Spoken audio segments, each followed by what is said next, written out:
Hai guys, balik lagi bareng gue di sini. Tetap semangat dan selalu sehat ya.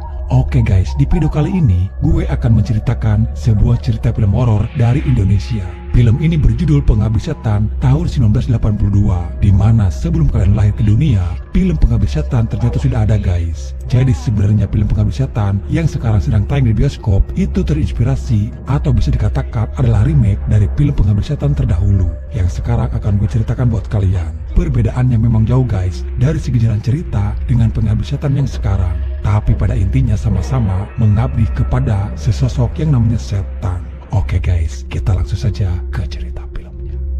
Di awal cerita di tempat pemakaman umum, hari itu adalah hari berkabung untuk keluarga Munarto. Keluarga inti dari Pak Munarto sendiri adalah Tommy sebagai anak bungsu dan kakak perempuan yang bernama Rita. Mereka harus merelakan kepergian ibu tercinta yaitu Mawarni, istri dari Pak Munarto sekaligus ibu bagi Tommy dan Rita. Prosesi upacara pemakaman yang terasa begitu hikmat. Orang-orang terdekat bersama para tetangga berdatangan berbondong-bondong saling membantu ketika jenazah dimasukkan ke liang lahat. Selain suasana yang sedang bersedih hati di detik-detik memasukkan jenazah ke dalam liang lahat, orang-orang yang menyaksikan pun menjadi teringat kepada dosa-dosa mereka sendiri. Karena suatu saat nanti mereka juga akan mengalami yang namanya kematian.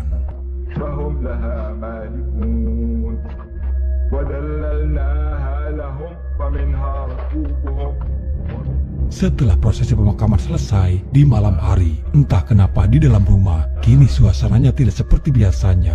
Aura mistis begitu terasa. Dan tepat di jam 12 malam, Tommy sedang tertidur lelap di kamarnya. Tiba-tiba di jendela kamar itu terlihat ada penampakan ibunya dengan berwajah pucat, layaknya seperti kuntilanak. Tak lama Tommy pun terbangun dari tidurnya. Ia melihat sesosok arwah gentayangan yang menyerupai ibunya ada di balik jendela. Antara aneh dan tidak percaya ibunya yang bisa hidup kembali. Tapi saat itu Tommy tidak merasa ketakutan sama sekali. Justru dia malah mencoba untuk menghampiri dan mengikuti lambaian tangan panggilan dari arwah gentayangan ibunya. Di lain sisi Rita melihat Tommy yang sedang berjalan sendirian di luar rumah. Tommy seperti sudah terhipnotis yang terus saja mengikuti panggilan dari si arwah gentayangan. Rita masih mengintip dari balik jendela, melihat apa yang sedang dilakukan oleh Tommy. Rita sendiri tidak bisa melihat apa yang dilihat oleh Tommy pada saat itu. Dan saat dia akan membuka pintu, Rita dikagetkan Pak Karto, tukang kebun yang sudah berdiri di sana. Ada apa, Non? Gak ada apa-apa kok. Semenjak kematian ibunya, kehidupan Tommy perlahan kini mulai berubah. Dia seperti hilang arah, dia mulai malas untuk masuk sekolah dan tidak bersemangat untuk menjalani kehidupan kesehariannya. Kematian ibunya membuat Tommy sangat terpukul. Melihat kondisi Tommy pada saat itu, Egy, salah satu temannya, mencoba memberikan solusi. Apa yang dirasakan Tommy sekarang, dulu Egy juga pernah merasakannya. Untung saja ada seorang dukun yang membantu Egy, hingga Egy bisa keluar dari kegalauannya. Mendengar hal itu, Tommy pun tertarik meminta alamat dari si dukun yang Egy maksud. Singkatnya datanglah Tommy kepada si dukun itu. Dari penerawangan si dukun, memang benar terlihat banyak energi jahat yang kini menyelimuti di dalam jiwa Tommy. Dan tak hanya itu, masa depan Tommy juga yang terlihat sangat suram. Keyakinan Tommy semakin bertambah ketika dukun itu tahu kalau ibunya yang sudah meninggal. Si dukun mengatakan bukan hanya Tommy saja, tapi keluarganya juga yang sedang terancam. Si dukun menganjurkan untuk Tommy membentengi diri dengan amalan-amalan ilmu hitam, agar Tommy selamat dari mara bahaya yang kini sedang mengincarnya. Di rumah, Tommy mulai mencoba melakukan acara ritual yang diajarkan oleh si dukun. Walaupun pada saat itu, meditasinya malah terganggu kedatangan Rita. Apaan sih kamu? Orang lagi konsentrasi diganggu. Di saat mereka sedang santap makan malam bersama, tiba-tiba terdengar ada suara bel rumah berbunyi. Mereka kedatangan tamu seorang wanita yang ternyata dia adalah Darmina, orang kiriman dari biro pembantu rumah tangga yang akan bekerja di rumah mereka sekarang. Tommy sendiri yang melihat wanita itu seperti sudah tidak asing lagi baginya. Di hari berikutnya, Tommy masih menjalankan ritual yang diajarkan si dukun. Dia tak sadar kalau ritual tersebut adalah ritual penghambaan dia kepada si iblis. Saat itu Tommy seperti masuk ke alam lain yang dimana dia dibawa oleh orang-orang aneh. Dia ditidurkan di atas mimbar dan dibacakan membacakan mantra-mantra.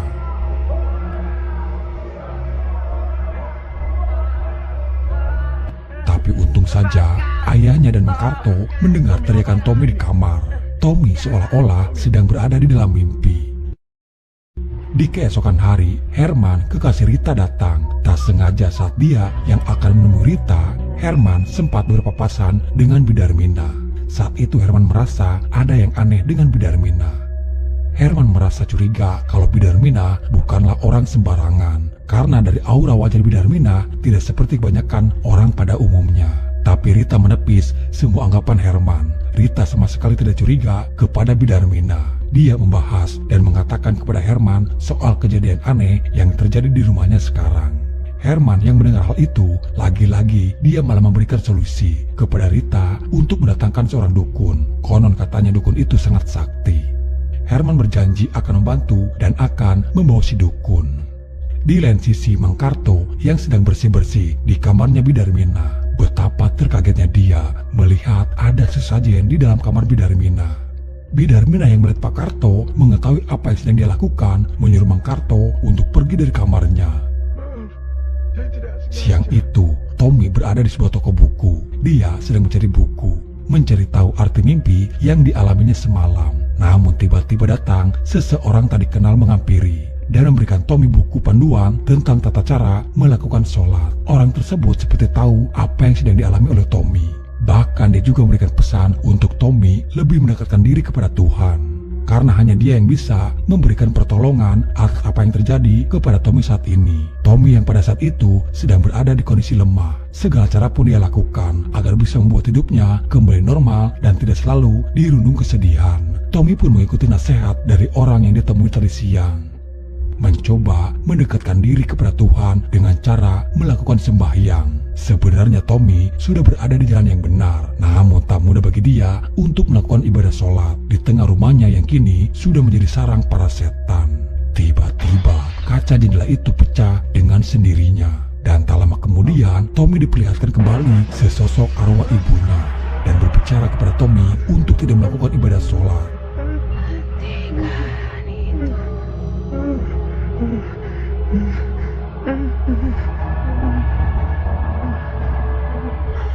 Sementara Mang Karto seperti biasa di setiap malamnya yang selalu jaga ronda. Entah kenapa di malam itu dia merasa berbeda, tidak seperti malam-malam biasanya. Mang Karto melihat pintu gudang yang terbuka. Mang Karto lalu menghampiri untuk memastikan semuanya aman terkendali. Tapi justru di dalam gudang lampunya yang bergerak dengan sendirinya, padahal di sana tidak ada siapa-siapa. Pintu gudang yang tertutup dengan sendirinya. Mang Karto mulai panik, berusaha menggedor-gedor dan membuka paksa pintunya. Dan di pagi hari saat Tommy yang akan masuk ke dalam gudang, dia sempat mendengar seperti ada suara gesekan dari sebuah benda. Dan saat Tommy yang akan membuka pintu gudang, betapa terkagetnya dia melihat Mang Karto yang sudah tergantung di sana. Tak hanya Mang Karto saja, Herman yang sempat mencurigai Bidarmina. Di saat dalam perjalanan, dia mengalami kecelakaan hebat. Herman menabrak sebuah mobil truk yang membuat kepalanya pecah.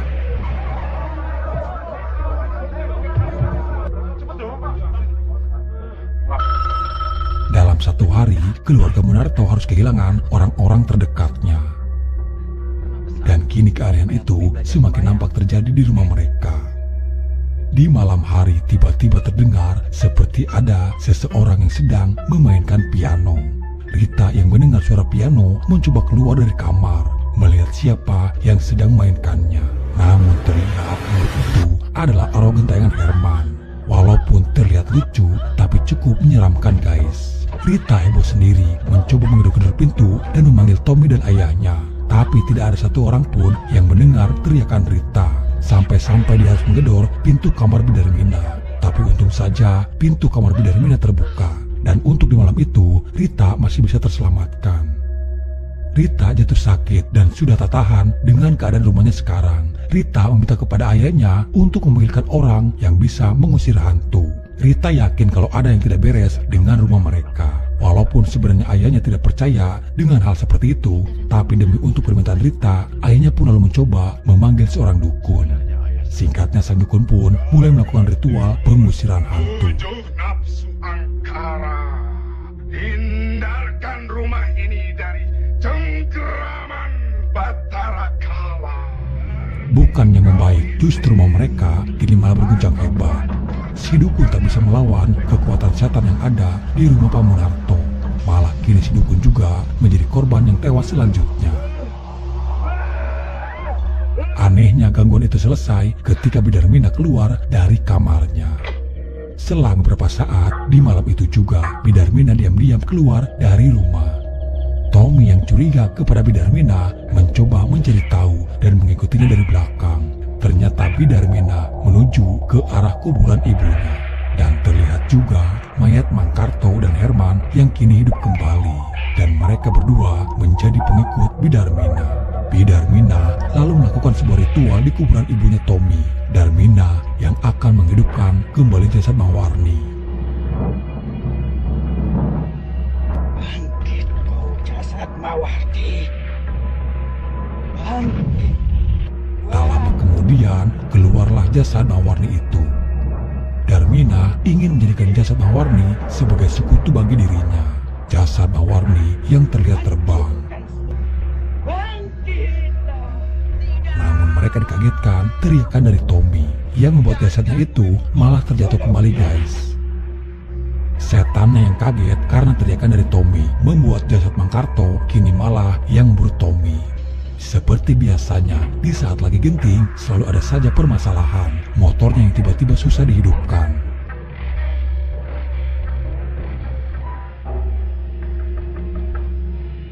Tommy lalu memberitahukan kepada ayahnya soal apa yang dilakukan oleh Bidarmina. Namun ayahnya tidak langsung percaya begitu saja. Dan saat mereka bertiga memeriksa ke kamar Bidarmina, ternyata Bidarmina sedang berada di dalam kamar. Tommy masih tak percaya, yang jelas-jelas dia melihat Bidarmina ada di kuburan. Rita pun sebenarnya sependapat dan percaya dengan Tommy.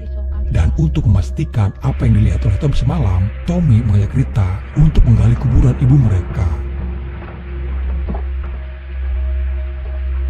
Setelah beberapa saat mencoba menggali, tapi ternyata jasad ibunya masih utuh.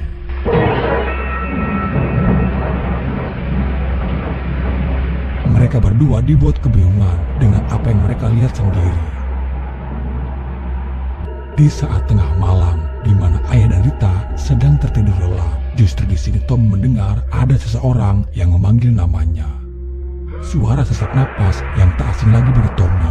Dan tiba-tiba Mang Karto yang keluar dari dalam lemari dengan membawa pocong yang menyerupai Tommy sendiri. Sementara Rita masih terlelap dalam tidurnya. Dia dibangunkan oleh arwah gentayangan Herman.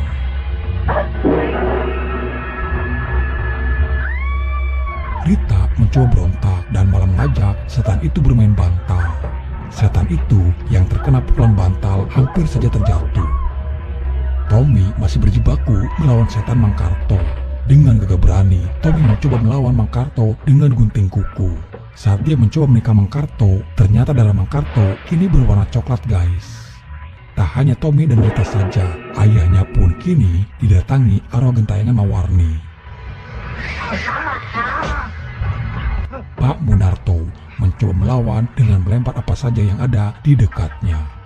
Tapi tidak semudah itu, setannya bisa ngeles. Antara Pak Munarto dan Rita sama saja, malah melawan setan itu dengan bantal.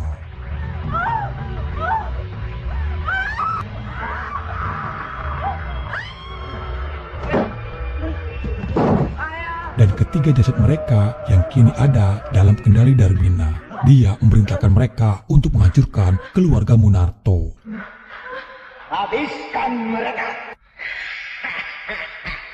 Kalian akan kubunuh dan akan kujadikan budak-budakku. Di saat Munarto, Rita, Tommy sudah mulai terdesak, datanglah pertolongan dari Pak Ustadz yang sudah berada di luar. Sebelumnya Pak Ustadz itu pernah bertemu dengan Tommy. Pak Ustadz tahu kalau ada sesuatu di dalam diri Tommy. Pak Ustadz meminta mereka untuk segera berlindung. Darmina tidak gentar dengan Pak Ustadz. Dia pun memerintahkan sekutunya yang dari para jin untuk melawan mereka semuanya. Agama adalah musuhku. Habiskan mereka. Pak Ustadz dengan para santri yang dibawanya lalu membacakan lantunan ayat kursi. Allahu la ilaha illa huwal hayyul qayyum. La ta'khudhuhu sinatun wa la nawm. Dan tak lama kemudian dari lantunan ayat kursi, Darminah pun akhirnya terbakar habis. Setelah tragedi yang menimpa kepada mereka, Pak Munarto, Rita, dan juga Tommy kini lebih mendekatkan diri kepada Tuhan.